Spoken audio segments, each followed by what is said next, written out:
তাফসিরটা হলো মুফাসসিরের বক্তব্য। মুফাসসির তাফসির করতে গিয়ে ভুলও করতে পারেন আর ঠিকও করতে পারেন। এজন্যই মুফাসসিরগণ, পূর্ববর্তী মুফাসসিরগণ তাফসিরকে দুই ভাগে ভাগ করেছেন, তাফসিরু বির রায়, তাফসিরু বির রিওয়ায়াত। তাফসিরুর রায় মানে কি? মানে তার নিজের বুদ্ধিবৃত্তিক চিন্তা চেতনা, জ্ঞান গবেষণা অথবা যুগের চাহিদার আলোকে তাফসির করা। এই তাফসির ভুলও হতে পারে, সঠিক হতে পারে। আরটা হলো তাফসিরু বির রিওয়ায়াত, কোরআনের আয়াত দিয়ে আয়াতের তাফসির। একটা আয়াত আছে ছোট, এই আয়াতটা আল্লাহ তাআলা আরেক জায়গায় বিস্তারিত উল্লেখ করেছেন, তাহলে এই ছোট আয়াতটাকে ব্যাখ্যা করেছি কি আরেকটা আয়াত। কোরআন তাফসিরুল কোরআন বিল কোরআন, কোরআন দিয়ে কোরআনের তাফসির, এই তাফসির ভুল না, সঠিক। আরটা হলো কোরআনের আয়াতকে হাদিস দিয়ে তাফসির। একটা আয়াত আমি আনবো, আয়াতের পক্ষে নবী সাল্লাল্লাহু আলাইহি ওয়াসাল্লাম কি কি হাদিস বলেছেন, এটা হলো হাদিস দিয়ে কোরআনের আয়াতের তাফসির। এরপরে হলো সাহাবায়ে কেরামের বক্তব্য দিয়ে তাফসির। আব্দুল ইবনে আব্বাস, ওমর ইবনে খাত্তাব অথবা চার খলিফা অথবা সাহাবায়ে কেরাম এই আয়াত সম্পর্কে, শব্দ সম্পর্কে কি বলেছেন, তার মানে আসার দিয়ে আয়াতের তাফসির। এই যে কোরআন দিয়ে কোরআনের তাফসির, হাদিস দিয়ে তাফসির, আসার দিয়ে তাফসির, এটাকে বলা হয় তাফসিরু বির রিওয়ায়াত। পৃথিবীর মধ্যে শ্রেষ্ঠ একটা তাফসির আছে, তাফসিরের নামটা আপনাকে বলি, আপনারা সবাই তাফসিরটার নাম জানেন। তাফসিরে ইবনে কাসির শুনেছেন?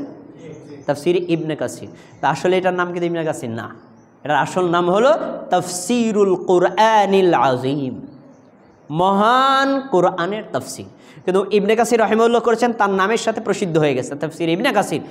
এই তাফসিরু বির রিওয়ায়াত, বিশুদ্ধ তাফসির, এই তাফসিরটার ব্যাপারে হানাফি, শাফি, হাম্বলি, মালিকি, আহলে হাদিস সবাই একমত, এটি পৃথিবীর শ্রেষ্ঠ তাফসির। এই তাফসিরটা আপনারা অধ্যয়ন করতে পারেন। একটু ফুটা কথা বলে নেই, ফাঁকা কথা। তাফসির আপনি এখন বিশুদ্ধ সূত্রে পড়তে পারেন, তাই তো? তো সমস্যা হলো কি জানেন? সমস্যা হলো এই তাফসিরটা কোন ভাষায় বলেন? আরবি ভাষায়।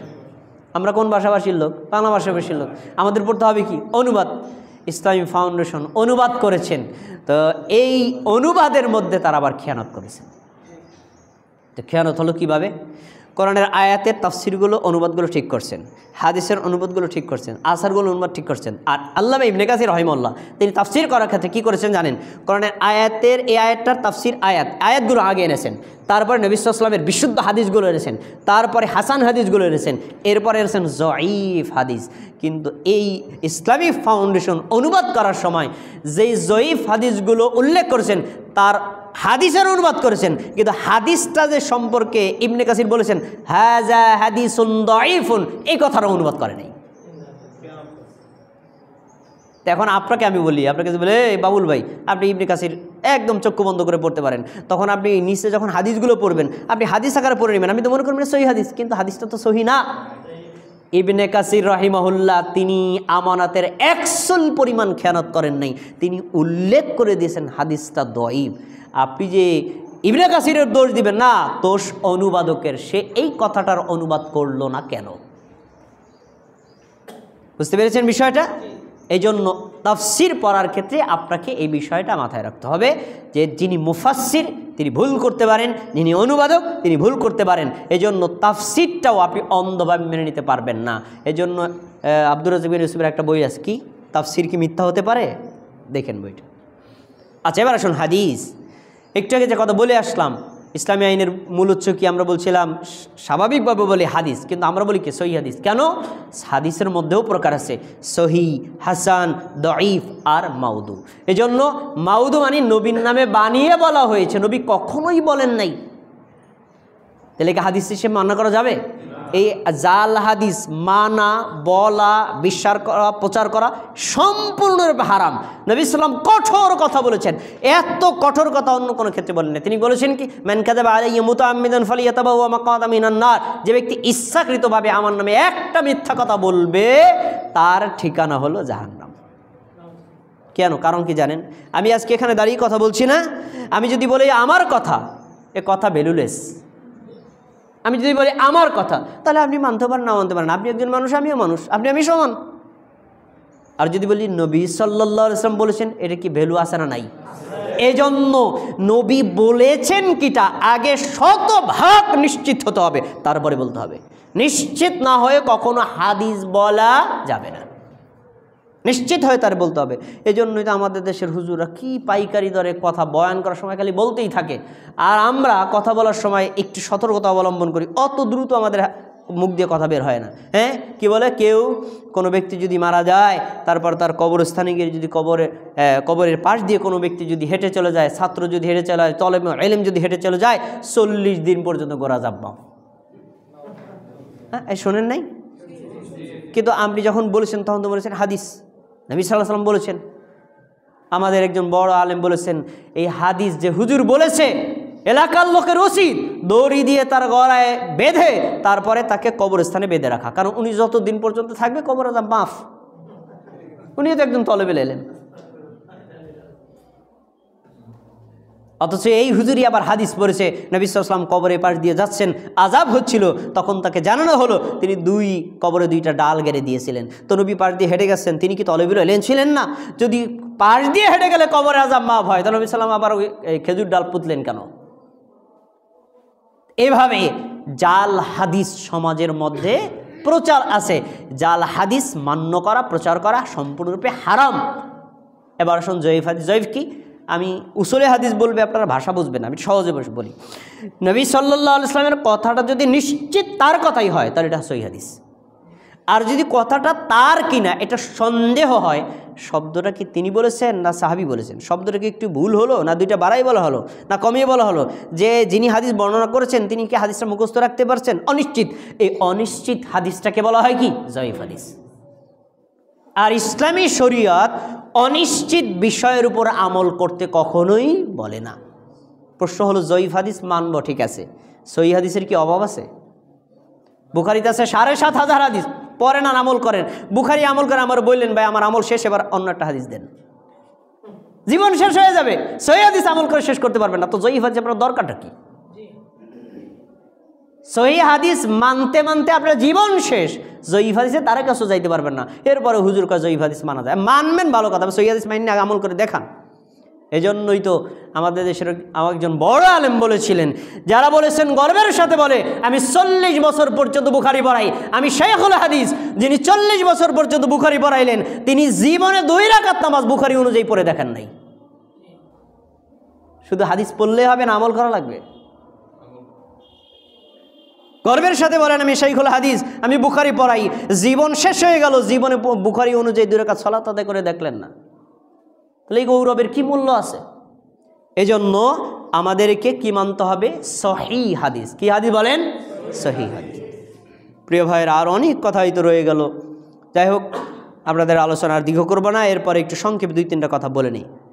ইসলাম জ্ঞান অর্জনের ধর্ম, অন্যের উপর নির্ভর করে ইসলাম পালন করা উচিত না। এজন্য ইমাম বুখারী রাহিমাহুল্লাহ বলেছেন যে সাহাবাই কেরামদের এমন ছিল, কাবিরা সিন্নিহিম, তারা বৃদ্ধ অবস্থায় ইসলাম গ্রহণ করেছেন, বুড়া অবস্থায় ইসলাম গ্রহণ করে তারা হাফেজ কোরআন হয়ে গেছেন। তার মানে সাহাবাই কেরাম বৃদ্ধ বয়সেও ইসলাম সম্পর্কে জেনে বুঝে পালন করতেন, আর আমরা সব হুজুরের কাঁধে দিয়ে দিছি, কিচ্ছু করা লাগে না।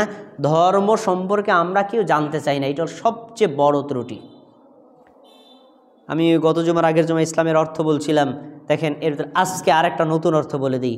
ইসলামের 4টি অর্থ আছে। 1, ইসলাম অর্থ আত্মসমর্পণ করা। 2, ইসলাম অর্থ আনুগত্য করা। 3, ইসলাম অর্থ হলো মেনে চলা। 4 নম্বর, ইসলাম অর্থ জানা। না বুঝে ইসলাম ধর্ম পালন করা যায় না। না বুঝে যদি পালন করতে চায় হিন্দু ধর্ম পালন করেন। ওই ভাইরা আপনি মূর্তি পূজন করেন কেন? বাপ দাদারে করতে দেখছি তাই। আমি এক হিন্দুরে ধরছি, নাপিত চুল কাটে, আমি চুল কাটতেছি আর কথা বলতেছি, ভাই আপনারা যে পূজার সময় এই যে ঢোল ডাগর বাদ্য বাজান কী জন্য? কারণটা কি বলেন? কোথায় আছে আপনাদের ধর্মে? কবে ধর্মে কোথায় নাই, সমাজে চলতেছে তাই। তাহলে হিন্দু ধর্ম পালন করলে জ্ঞান গবেষণা করা লাগে না, আর বৌদ্ধ ধর্ম পালন করবে জ্ঞান গবেষণা করা লাগবে না। ওই ধর্মের গুরুরা যা বলবে তা মানবেন। আবার ইহুদি ধর্ম বলেন, খ্রিস্টান ধর্ম বলেন, পোপ পাত্রীরা যা বলবে তাই মানে চলবেন। আপনি যদি ইসলাম ধর্মকে ওই রকম মনে করেন, হুজুর যা বলে তাই, পেশাব যা বলে তাই, আমাকে বোঝার কোনো দরকার নাই, তাহলে আপনি এখনো ইসলাম ধর্মই পালন করেননি। অন্যের উপর নির্ভর করে ইসলাম ধর্ম পালন করা যাবে না। আপনাকে নিজে পড়াশোনা করতে হবে, নিজে স্টাডি করতে হবে। শোনেন, আমি যদি আপনাকে বলে দিই আল মুসলিম আকুল মুসলিম, এক মুসলমান আর এক মুসলমানের ভাই, বুখারীর হাদিস, এই আমার কথা শোনা আর নিজের চক্ষু দিয়ে যখন বুখারীর হাদিস পড়বেন আল মুসলিম আকুল মুসলিম, এক মুসলমান আর এক মুসলমানের ভাই, আপনি আমার কথাটা একজনকে কপি করে বলবেন যে ওই বক্তাকে বলতে শুনেছি, তিনি বলেছেন এক মুসলিম এক মুসলমান ভাই। আর যদি বলেন আমি নিজে পড়েছি, দুইটার কনফিডেন্স কি এক না আলাদা? আরে ভাই, আসমান জমিন ডিস্টেন্স। এজন্য আপনাদেরকে অনুরোধ করে বলছি, ইসলাম ধর্ম জেনে বুঝে পালন করবেন। জাহিলি যুগকে দূর করার জন্য ইসলাম এসেছে। কেন? জাহিলি যুগ ছিল বাপ দাদার পূজার ধর্ম, আর ইসলাম হলো বাপ দাদার পূজার ধর্ম না, জেনে বুঝে পালন করার ধর্ম। এজন্য আল্লাহ তাআলা ৬,২৩৬টি আয়াত আমাদের নবী নাজিল করার সময় ইচ্ছা করলে আয়াতুল কুরসি নাজিল করতে পারতেন আগে। কেন? আয়াতুল কুরসিটা হলো কোরআনের আয়াতের মধ্যে যত আয়াত আছে সবচেয়ে শ্রেষ্ঠ আয়াত। ওইটা আগে নাজিল করছেন। কি নাজিল করছেন? ইকরা, রিড, জ্ঞান অর্জন করো, পড়ো, আগে জানো তারপরে পালন করো। এজন্য যারা হুজুরের উপর নির্ভর করে ধর্ম পালন করেন তাদেরকে বারংবার বলছি, আলুল হাদিসের কথা জোর দিয়ে বলে, আপনি নিজে পড়াশোনা করে ধর্ম বুঝেন এবং পালন করেন। এ কথাই সত্য।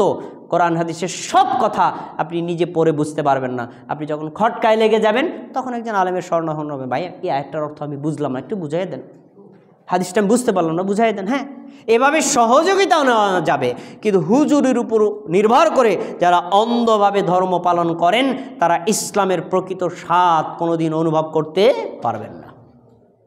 অনেক কথার সারসংক্ষেপ আপনাদের সামনে পেশ করলাম। প্রিয় ভাইরা, আমরা ইসলাম ধর্ম আল্লাহর পক্ষ থেকে পেয়েছি। এটা আমাদের জন্য ছোট নিয়ামত না বড় নিয়ামত?